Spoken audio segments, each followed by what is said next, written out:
What up, Shark Peeps? So we left off last night, right? We just mise en place the crap out of it. We got everything ready. So today we're total rock stars. We just got off a sweet 50 miler on some hilly back roads in Wisconsin. And now we got some time before we jump in the shower and get out of our kit and get all dolled up before our date comes over, or it could be our wife, putting the kid down, whatever it could be, quarantine or whatever's going on. So we got it all ready. We're gonna be fast, we're gonna be furious, we're gonna go get a shower, we're gonna come back. It's kind of a two-stage thing. So we got our chicken out, we got that pounded, that's gonna get seared last thing. So we're gonna get our veggies and our potatoes in. If you remember, we've got our taters all chopped up, soaking in water. So straining those suckers off. Little bag onions, we had ready to roll. Super sweet, super easy. We're gonna dump those in the bowl. We got a couple foil lined sheet trays here. I know I'm gonna throw a lot of equipment at you. If you don't have it, you don't have to go out and do the best you can to make shift. Like, we're gonna do a little blowtorch on our sweet looking creme caramels later on. You can see, oh man, those vanilla seeds floated to the top and looks freaking awesome. But we're gonna burn some sugar on there with the blowtorch. If you don't have a blowtorch, it's a step you can skip. You can just cut that out, slap it on a plate. I'll show you later on when we do the plating of this. But some of the equipment, I feel bad, I got a lot of stuff going on. So anyways, back into it. I'm sure everybody got sheet trays. So we're gonna slap some veggies down, we're gonna slap some potatoes down in the sheet trays and get this stuff rocking. Boom. So we got in there. The onions we had done, the potatoes we had done, leftover herbs, boom, in. Salt and pepper. Jam. Okay. Olive oil. Coat. This is our conductor. So as we pop these suckers in the oven, they'll start to cook. It'll heat up the outside, cook the inside of that potato. All right, so quick steps here. Like I said, this is something you get off the ride. You're coming home, you're just whipping around the house, whatever's going on, you got no time. This is something you get started 20, 25 minutes later. You can kind of start the chicken from start to finish. Once you have your mise en place prepped, is literally going to be like a 40-minute to an hour tops. So this will give you some time. Ladies, if you take a little extra time, you want a little extra time, you'll have it. Spread your stuff thin. If you need to pop it out of the oven, just set it out to reheat it right before time to serve. Great. This is just one step out of the way, then we'll start getting ready. All right, so we got our taters, boom, in the oven. They're gonna take the longest. Okay. Another sheet tray, we're ready to rock. Sweet veggies, some things blanched, all things prepped to cook evenly, different textures, different cuts, all that stuff's going on, all gonna happen. Hey, you know what? We're gonna utilize the same bowl. We got nothing but goodness in there. All right, so we're gonna dump our veggies in a bowl. Same thing. We're gonna give them just a little kiss of the olive oil, a little salt and peat. I have a little bit of a store-bought balsamic drizzle. You can totally make balsamic drizzle. It's really easy. Drizzle, I call it drizzle. Balsamic reduction. And it's literally just as what it is you reduce balsamic vinegar to like half or 1/3 of what it started out. And it's a complicated, you just got to keep an eye on it, don't overboil it. But it's basically just reduced balsamic vinegar. It has more of a pop. Store-bought's not as good if you just buy vinegar and do it yourself, but sometimes you gotta cheat a little. All right, okay, in there. All right, same thing, boom. Gloveless, we're diving in. We're rebels, we're crazy men. Oh, just give that a toss. Once again, this is our conductor. You don't need a ton of the oil, but you need enough just to kind of activate it. Get it cooking on the outside. Now that's gonna be super colorful and awesome, okay? Boom! We're gonna slap that sucker in the oven, and then we're gonna rush in the shower. We're gonna get totally dolled up and get ready. It's gonna be awesome. Then we're gonna plate this sucker. We're gonna pull dessert out, look like rock stars. We got some sweet berries to garnish it up with. So yeah, this is gonna be a fun one. Easy night, because you've got all the prep done the night before. And it's cool if your significant other or your date or whoever it is doesn't know. You look like a freaking rock star. You got home from work, you got all the stuff done. Oh my God, honey, I love you so much. You're so amazing. You had that done the night before, man. Boom. See you in a skosh. You ready? Are you ready? Ready. Action. All right, peeps. We left off, we had the potatoes going in, veggies in, we're showered, smelling like $1,000,000, ready to take on the world, wine and dine. Give a little peek on those. Get a little broiler going too, just to give them a little color. You can see hitting the cauliflower there. Got the carrots all starting to shrivel up. A little bit of color to your Brussels sprouts is always enjoyed. It's so awesome. And then you can see you got the potatoes, kind of like almost like a steak fry, a thin sliced steak fry, but they're starting to brown up. Get some color. Gonna get a little bit more color on there. Leave that on a broiler just for a couple more seconds here while we get the chicken prepped up. So the chicken, we got that pounded, we got that ready to roll. We're gonna do a simple egg batter. I'm thinking we might get away with 1 egg on this. We're gonna start with just 1 egg.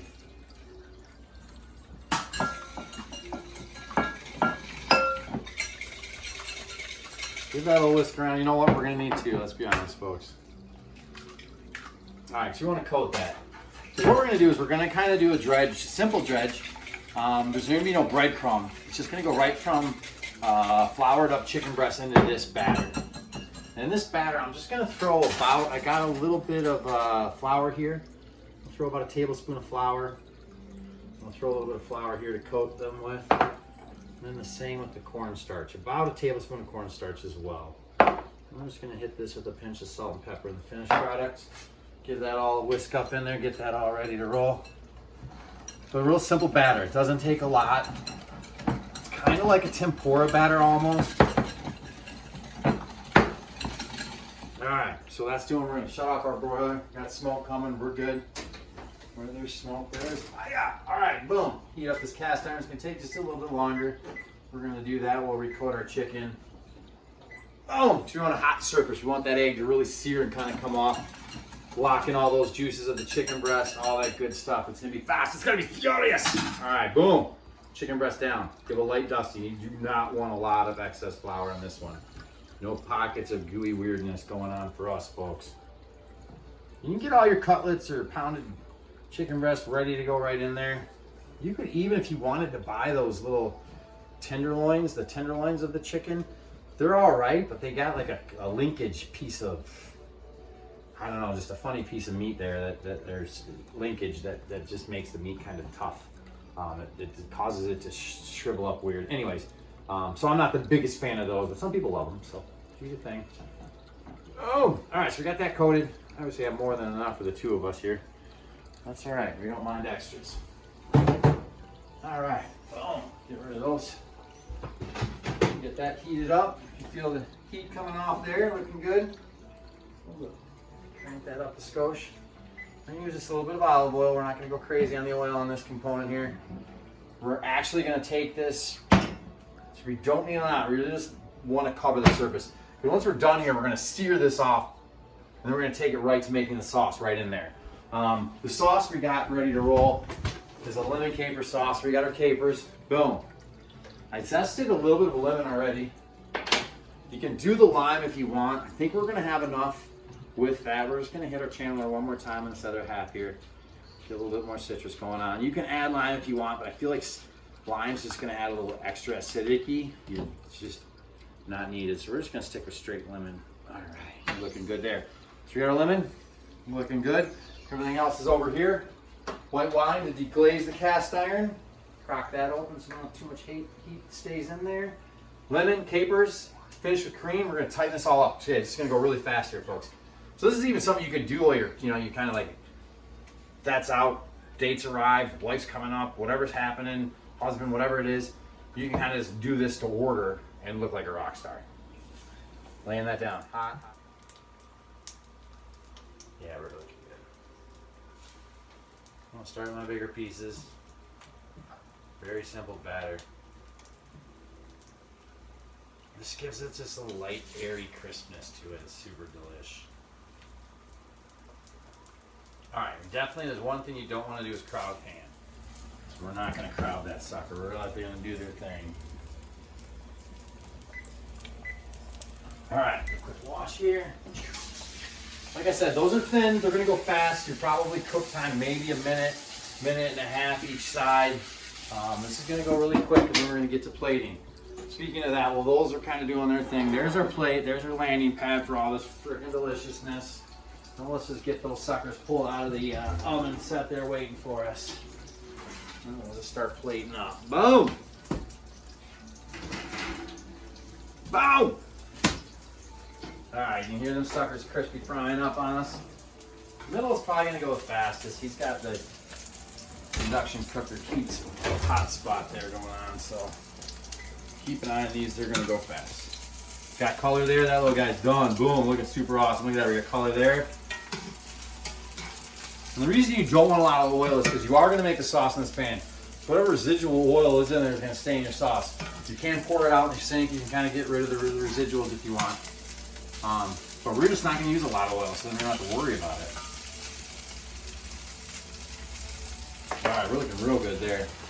Lots of good color, lots of crispness. Like I said, this is a cool one if you're really just, man, I'm missing fried chicken. For some odd reason, with the fries, the home style fry on the bottom, that creamy sauce and everything, I don't know, the crispness of the chicken, it just reminds me of home cooking fried chicken. I don't know why, but it just really takes me back. We used to have an awesome restaurant that I used to love going to that did this dish that I actually stole it from. I think every great chef's kind of done that a few times. We go to a spot and we're like, wow, that was a really cool trick. I want to try that. And the reason we do it is because we're going to make it probably better than what we had because we've learned a little something. So don't be scared to learn something, make it your own, put a little spin on it. Take your time to kind of break down and hypothesize what's going to make it even better. All right, so they're doing their thing. We're going to let those finish up. Turn that down just a skosh. We'll start working on the base of this. The dessert's so easy. We got that hold out. We're going to burn the top of that. That's going to go really, really fast. All right, this is my guess, so I'm going to make them the sexiest pieces of the crisped up browns here. Stuff that's going to kind of show on the bottom of the plate here. All right. All right, this is like your foundation. You're building like your basement. And everything's going to be awesome coming up from this. So don't shortchange it. Get it to the roundness of the plate. Create just a little bit of an edging there where you can pour your sauce around, but still creating that elevation. I really like height. I like to go up with stuff. I think that's something different. You know, I graduated culinary school a long time ago, so things were a little different then. But I remember doing plate drawings and stuff like that, and it was all segmented out. You had separation of your starch and your veg. But nowadays, it's like, there's no such thing, man. Do your thing, you know? Man, that chicken looks freaking awesome. Okay. We got a couple really good pieces here. Let's go shut that off. We'll get this plated up. We'll dive into the rest of that. So I'm looking really good on the veg here. I'm just going to give a couple more pieces around to the outside. All right. We're going to dive back in here and get our sauce rolling. Just want to make sure. Let me just this off real quick. I don't have a lot of residual oil, and I don't feel like I do. I'm just going to kind of wipe out my crusty buddies from the frying of that batter. I just don't want those in my sauce. Boom. Little trick there. You can dump them out. You can do what you want. I got a few more kicking around there. All right, so clean pan. We're going to deglaze a little wine. Boom. That sucker rolling around. You can add chicken stock if you want.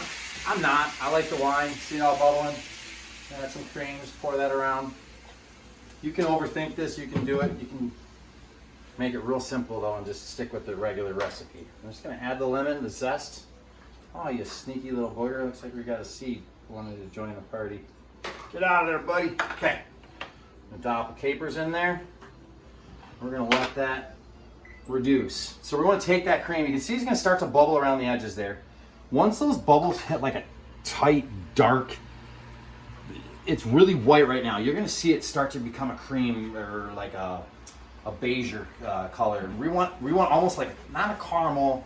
We just want more color than what we got right now. So we're gonna take a little bit of extra color. We want some dark bubbles around the sides. We want a thickness of that sauce. So we're just reducing that cream down.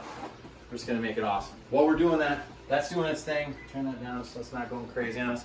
We're gonna get the chicken on its landing pad. It's looking super dope, right? All right, so we're gonna get 2 pieces of chicken. We're not gonna go crazy. I guess not that hungry. Boom. Lay that right across the top. And check this out, man. We got height, we got elevation. I mean, that looks freaking awesome saucing. All right, let's get some other stuff going on here. Sauce looking good, man. You see those bubbles starting to tighten up? I didn't get all my chefing on there. Go get out of there. Yeah, just a little whisk to kind of stir everything together. You can see it thickening.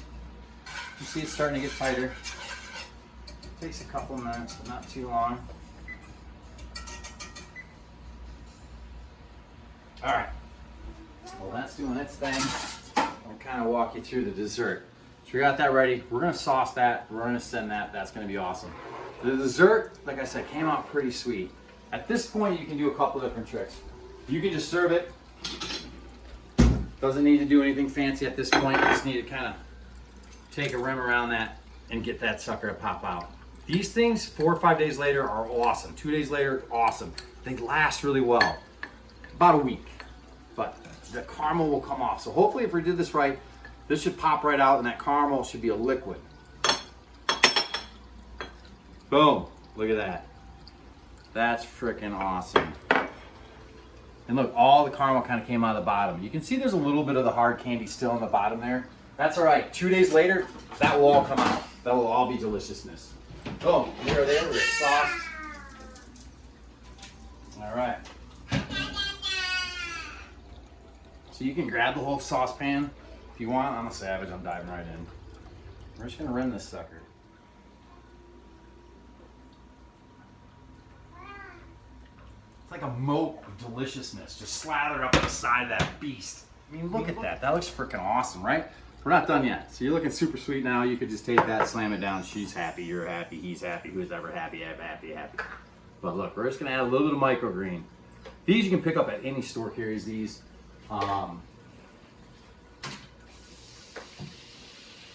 In your kind of like by your spinach areas and stuff in the grocery store, they should carry these. Microgreens, you want them mild. If you do get a microgreen, look for it. They're spicy, there's all different types of flavors. Pick out some really cool pieces and just set them on. That's a pea pod. Kind of just want to get a little bit of goodness on the top just to make it give that extra pop. So you got that purple coming out and you got a little green from the pea pod. That looks freaking super dope. You set that down, you look like a rock star. Super easy, prepped up the night before, slam jam super fast, super awesome. Okay, back to the creme caramels. So that looks awesome. You're like, you know what? That's good enough. We're just gonna give them that. It looks amazing. I'm gonna slap down some berries, fancy it up just a skosh. Couple blackberries or something, you know what I mean? Like you're already a rock star, all right? And I know it's not as classy to do that. That looks super dope. This is awesome like this, and this is why this is kind of my spin on the brulee slash meats creme caramel. Top that sucker with sugar now, roll it around, coat the entire top. Make sure there's no surface untouched from that sugar. Dump off the excess. You don't want a lot of extra sugar. Take your torch. Make sure it's unlocked. Boom. And then just start burning that sugar. It's gonna create this really kind of crusty buddy, kind of crack your spoon on it, get into goodness kind of crust. And it's awesome. You can do this without, like I said, this is like an added bonus that just me and the wife freak out about. And there's not many people that really need the excess love, but I just really truly think it's an extra touch. All right, boom, yellow crust there. We're gonna get another one going here. Thought I had two open up, ready to crank that one out. Now again, you can also top that with berries too. You could serve it in there. One more here, got two of us going. But I'll give you a crack of the spoon, then you can really kind of hear it and see it. Get this one plated here.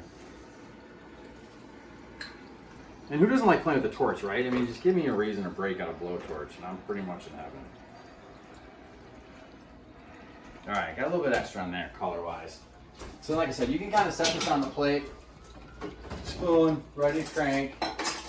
Delicious berries to kind of dive in, just like that guy. You know, you kind of got them spiraled on the outside there. Same sort of thing, looking super good. You can kind of do different blam blam, a little something like so. Over the blackberries on either side.